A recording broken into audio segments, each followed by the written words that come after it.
True summit at the highest point, south summit to the right. We were going to Mount Everest to challenge ourselves, because by challenging yourself, you refine yourself into a better version of you. And so you might be thinking to yourself, well, I don't plan on going to climb Mount Everest soon, so why should we listen to these climbing stories? But if you'll come with me today on an adventurous journey, we'll distill out some lessons from these intense experiences and talk about how you can face uncertainty, how you can overcome challenge, and how you can reach your highest goals. And I've been in enough tough situations in the mountains, and I've been in enough rescues helping to save other folks, where I've noticed that absolutely fear is contagious, but so is confidence.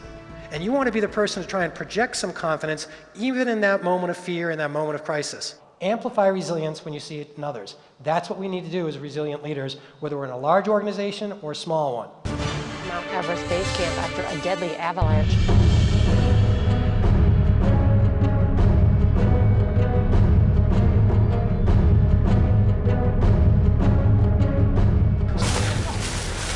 That was a huge avalanche and a huge powder blast. Just harrowing. And joining me now on the phone from Everest is mountain climber Jim Davidson, who's stranded on Mount Everest at this point. What had happened is just as I reached for the zipper, the earthquake hit us on the glacier. And our tent and the entire glacier shot up into the air about 8 inches. We hovered there for a second, and then the whole thing dropped back down. And we just bobbed up and down, like being in a life raft on the ocean. Here comes the powder blast! I spoke with Jim Davidson. He's a climber from Fort Collins, Colorado. He survived the earthquake and the avalanche. But I could see those avalanches where they'd come down. One of them came down 4,000 feet off the west ridge of Everest and had gotten to within 500 yards of our tent. The other one came down 6,000 vertical feet from the 25,000 foot of Nuptse and has stopped about 200 yards from our tent. Good morning, this is Jim.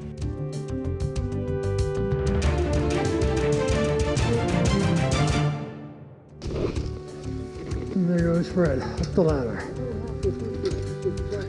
It was gorgeous. We're at 19,900 feet. You can see our tents there, and in the distance, some tents of other teams nearby, and these big crevasses going across the glacier. And the day we moved from base camp up here to Camp 1 was April 25th, 2015. And that's the day a 7.8 magnitude earthquake slammed into Nepal. Holy schmoly.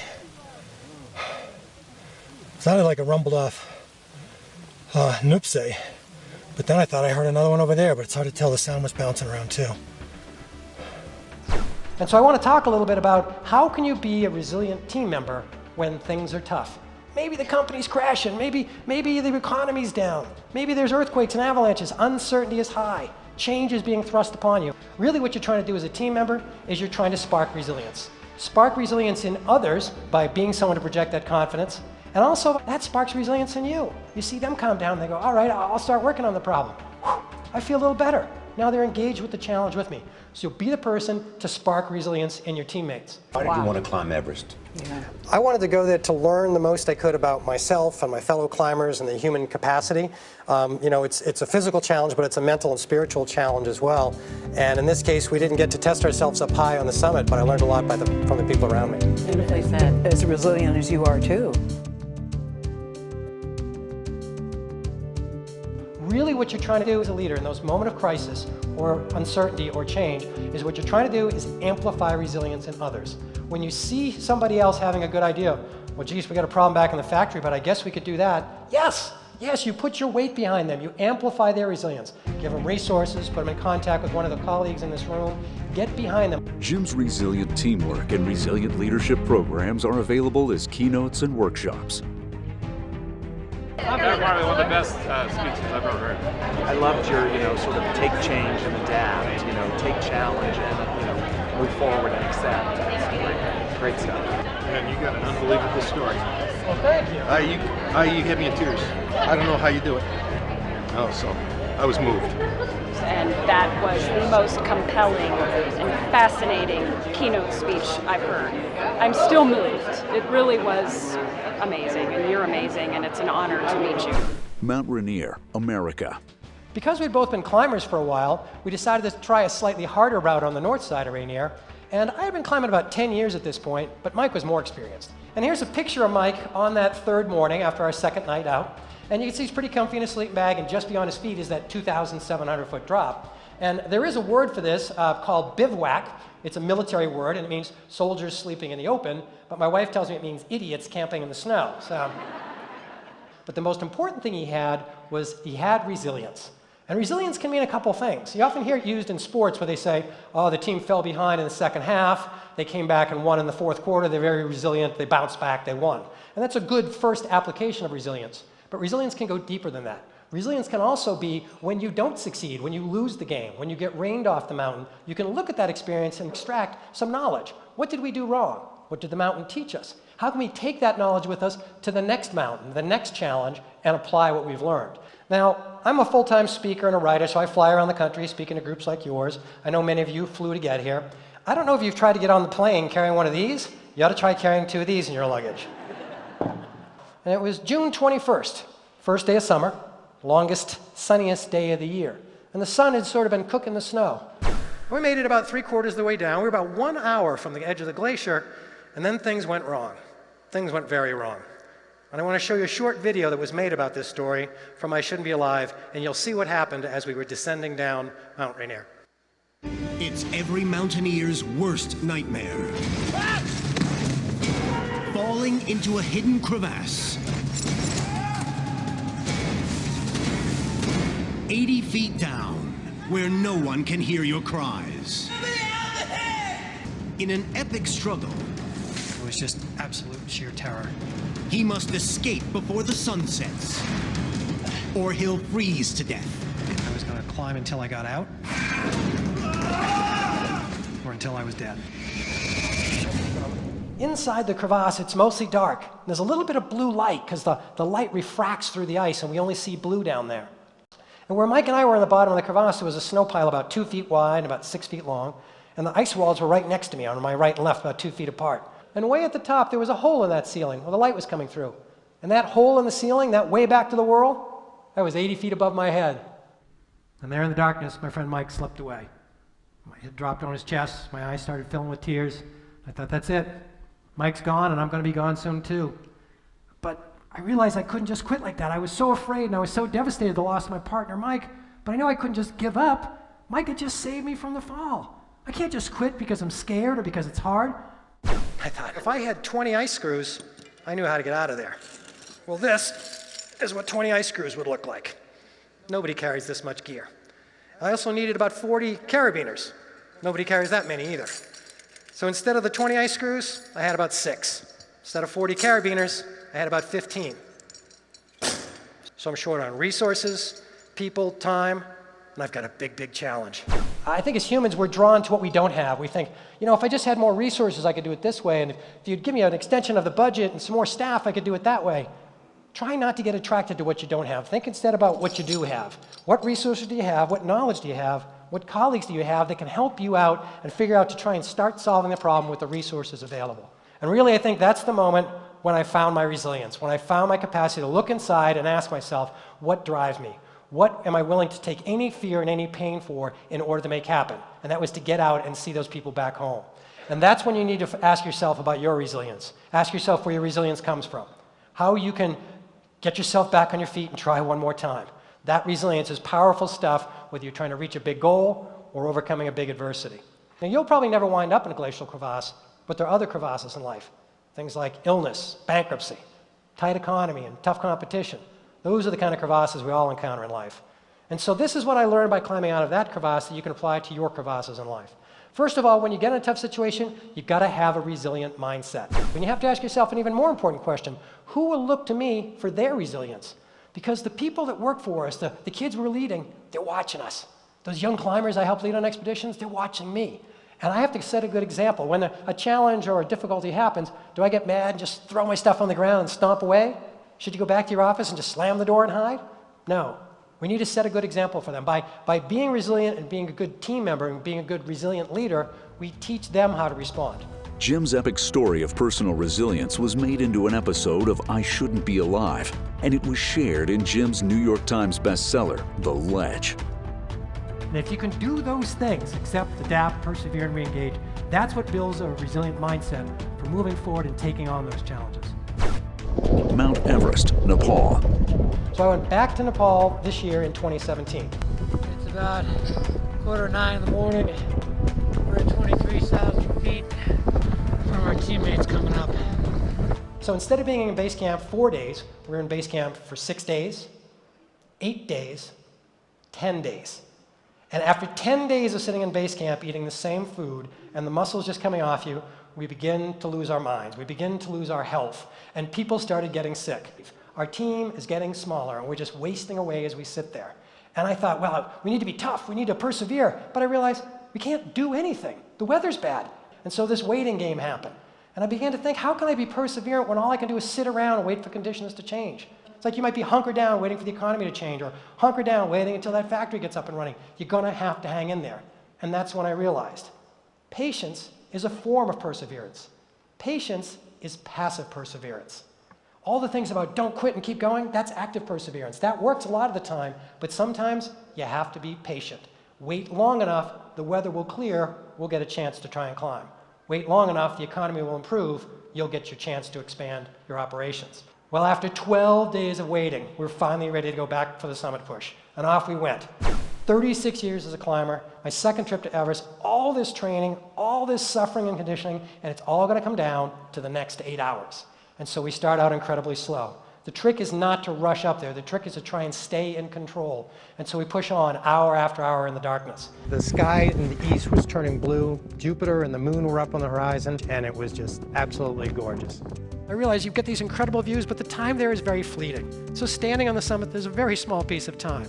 It's the journey. It's the process of becoming a good enough partner that you can go beyond. To join a team of incredibly skilled people and know that together you can do something bigger than any of us dare dream alone. It's basically a process of taking those fundamentals, to be driven, to be daring, to care enough to take care of your teammates, to put the team first, to have leaders who will step forward and lead with vision and lead boldly and courageously, even when there are unknowns still hanging. That's how teams tackle big projects. That's how they become more resilient themselves, become more resilient team members, and more resilient leaders. Stay resilient. Thanks for listening. Mount Everest is made of soaring limestone walls, hanging giant ice cliffs, and a peak that scrapes the sky at 29,035 feet.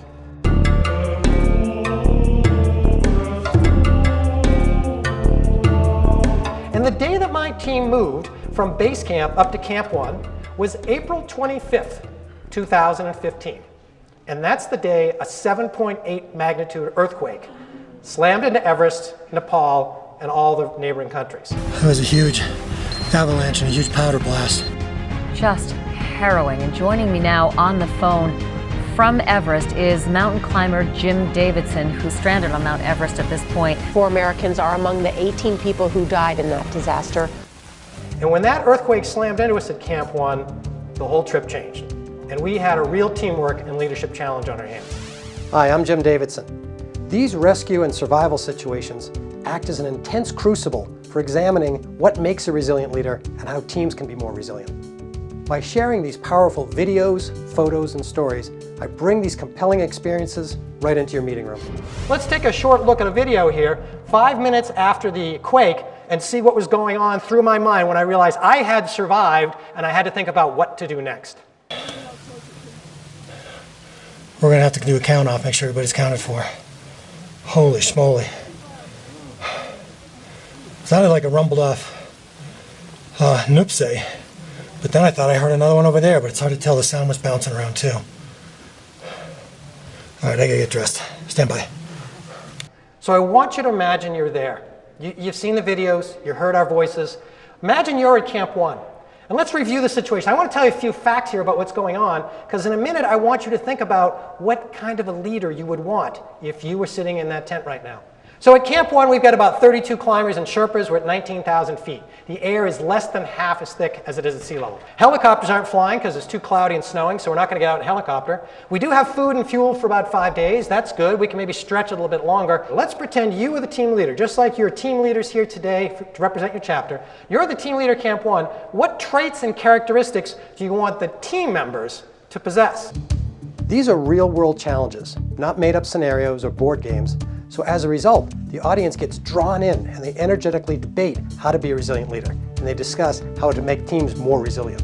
I think calm in the face of crisis is what you want on your team. And the second one was decisive. We thought that you need to have attentive action. You need to be able to pay attention, but be able to move and follow. And then the good one is communication. You have to be able to communicate well with each other. What kind of communication do you think should be going on at this point? Long discussions, short discussions, what? Probably pretty short discussions. Probably not time to make a committee and subcommittee? Yeah, okay. Each audience member also completes a written self-reflection so that they leave with personal insights about how they can be more resilient at work and in their personal life. We are not going to share this part. This is time for you to be honest with you. So let's answer 3 questions about ourselves. You know, all those ideal traits we just had here, Merv wrote down calm and confident, no ego, organized thinking, collaboration, communication, attentive, disciplined. Is anybody here every single one of these things every day?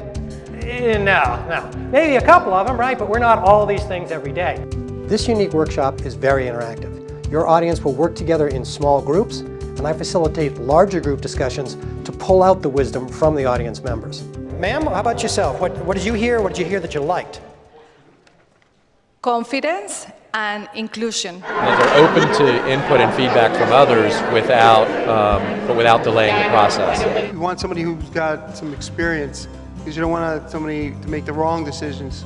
It was having that caring too about the team and making sure we're all on board and working with each other and watching out for each other. Just to have courage and to be able to make a decision even though you're afraid yourself and be the one that shows the courage and inspire the others.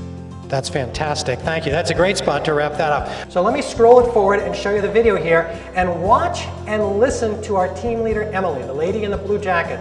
She does a number of things that we want to talk about briefly when we're done. I think we're okay, you guys. Okay. I think we're okay. That was smaller. No. Remember, a lot of the stuff came down yesterday. Came off yesterday, right? Yep. Just take a deep breath. I know it's scary. Let's just Camp 1, we're fine. Put your hand in the air and tell me something you saw or heard from Emily that resonated with you. Yes, ma'am. She was calm and she stayed in the moment. Empowering. Reassurance. Caring. Somebody else, please. Yes, please. Nice and loud. She acknowledged reality and didn't deny that people were and should be scared. She acknowledged reality and didn't deny that people should be scared or were scared. Yeah, because we're feeling it, right? We're human. We're scared. She discussed her assets. A lot of stuff fell yesterday, so that's a good thing. That's a good thing, right? She's saying that's a good thing. That helps us out a little bit. Yes, ma'am. Her body language was calming to people. Her body language was calming. What did she do? We're okay. We're fine. Everybody's okay. Excellent. Good catch. Somebody else, please. In this workshop, by examining these intense experiences in the mountain, we can use them to distill out the best techniques for being a resilient leader and for building engaged teamwork. This is what I think a resilient leader can be doing during that moment of crisis or challenge. First of all, situational awareness. What's going on around us, right? We may not like it, we may not even want it, but it's here. Could be avalanches in our case, could be a budget shrink for you guys. Could be a committee member just dropped out. You may not like it, but let's face the reality of what's going on and let's find a solution with this big team of smart, motivated people we have. Also, making positive and realistic plans. As someone said, she's not denying that we should be afraid. We're all afraid. She's probably afraid too. So in spite of that, we're going to find a way to get through this. She pointed out the good things that was going on. It's reality. We're stuck and we're in danger, but we are going to find a way through this. And also, confidence. We heard it from the back of the room. It would be great if that person could be courageous and inspiring. I've been on a lot of rescues of other people. I've been in a lot of tough situations on the mountains. And I'm here to tell you that fear is absolutely contagious, but so is confidence.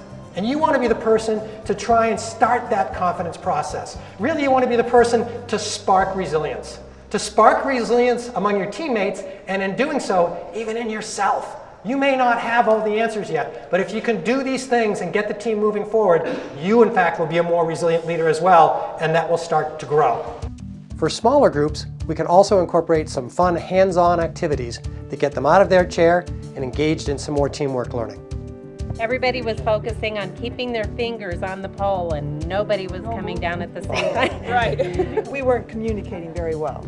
I've led this workshop for large organizations and smaller organizations, for the healthcare industry, government, fiscal services, And it works for all these groups because really this resilient leadership process is about taking a look at team dynamics and the innate natural leadership strengths that we all can nurture. And here's a video footage of me waiting my turn to escape out of Camp 1 for a helicopter ride 2,000 feet down over the ice falls.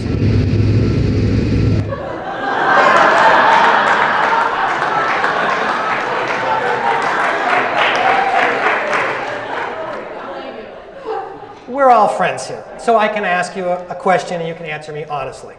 Do I look a little nervous there to you? Really what you're trying to do as the leader at this point is you're trying to amplify resilience. When you see somebody else have a good idea like, let's dig debris at the field hospital, put your shoulder behind that. When someone says, you know, I don't have a whole answer for this budgetary problem, but I have a partial answer, yes, try and be the person to amplify resilience when you see it in others. And here's Paladin with his family like this, and what he's doing is he's sparking and amplifying our resilience. He's smiling and putting energy into us. And I think that's the true leadership moment. When you look at a tough situation, you know other people are scared, there's uncertainty, but you decide you're going to step up, you're going to try and spark resilience in yourself, you're going to try and amplify it in others. That's the opportunity you have in your work, in your communities, and here at NSA to step up and be a resilient leader and make a difference. Thank you very much.